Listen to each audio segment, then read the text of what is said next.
Pentakosta artinya di sini adalah 50 hari setelah kebangkitan Yesus, atau 10 hari setelah kenaikan Yesus Kristus. Waktu Yesus naik ke surga, dia berpesan supaya murid-murid menanti di Yerusalem sampai diperlengkapi kuasa yang maha tinggi. Dan mereka kemudian selama 10 hari, mereka tidak tahu berapa hari, tapi selama 10 hari kemudian ketika mereka berkumpul, Roh Kudus turun kepada mereka. Sehingga mereka dipenuhi dengan Roh Kudus berupa lidah-lidah api yang menyambar-nyambar. Akhirnya semua orang Yerusalem berkumpul di tempat itu menyaksikan ada gemuruh. Sehingga kemudian Petrus dan semua yang lainnya itu dari jendela mereka berteriak, bercerita tentang Yesus Kristus dalam berbagai bahasa-bahasa yang dimengerti oleh masing-masing bangsa-bangsa yang ada di Yerusalem saat itu. Itulah karya Roh Kudus membuat kita menjadi berani, bukan takut. Takut untuk bersaksi itu tidak boleh ada. Takut berkorban itu tidak ada. Karena Tuhanlah yang menentukan kita. Kuasa Roh Kudus turun membuat kita berani, saudara. Berani bersaksi, berani melayani, berani berkorban, berani mengalahkan daging kita terus menerus. Supaya Roh Kudus berkuasa dalam hidup kita. Galatia 5 mengatakan, jikalau daging itu hidup, maka roh itu mati.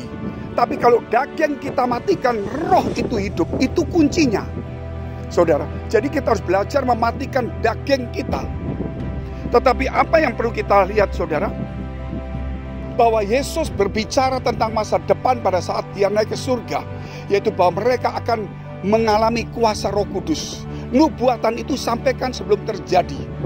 Dan kemudian mereka bertekun sehati dan mereka menikmati dan mereka mengalami apa yang Yesus nubuatkan, yaitu mereka dipenuhi Roh Kudus.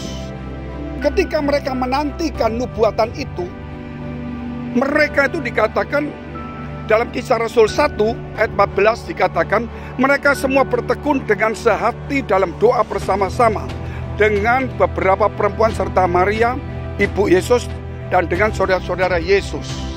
Ini mengandung satu rema bagi kita, bahwa ketika nubuatan itu disampaikan, mereka bukan cuma menerima, mereka berkumpul, mereka bersatu hati, mereka menanti-nantikan, mereka haus, akhirnya mereka berdoa dan sebagainya. Saudara, itu terjadi. Tetapi hal ini yang perlu kita renungkan, bahwa ada nubuatan yang akan terjadi, yang akan kita alami, yaitu Yesus akan datang, pengangkatan. Apa yang harus kita lakukan nubuatan ini? Bukan saudara duduk diam, tetapi apa yang pernah dilakukan para rasul, yaitu mereka berkumpul. Kita harus berkumpul, kita bersatu, sehati, berdoa, melayani, baca firman dengan tekun sebagaimana para rasul menantikan nubuatan Pentakosta. Mereka melakukan itu.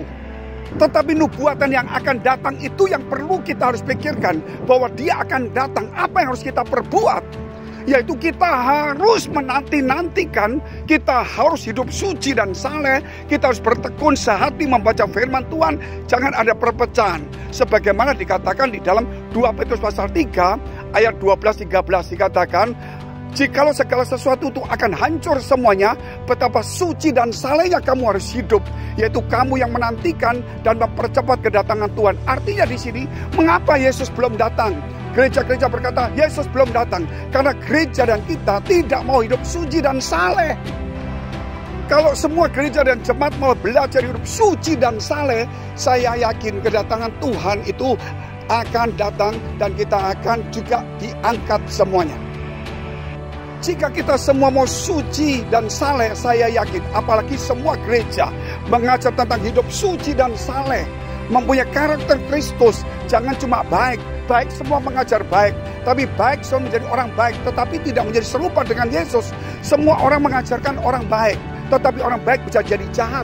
Contohnya ahli Taurat orang Farisi itu baik, tidak berzina, tidak mencuri, tidak membunuh, memberikan perpuluhan, doa puasa, saudara, tetapi dia tetap jahat. Oleh karena itu saudara akan bicara bahwa semua mengajarkan baik, bahkan semua agama mengajarkan baik. Dan di media kita lihat semua gereja mengajarkan baik, pakai ayat yang sama. Ingat, iblis pun pakai ayat juga. Tetapi mereka mengajar menjadi baik itu memotivasi orang menjadi baik. Yesus katakan tidak ada seorang pun yang baik di dunia kecuali Allah.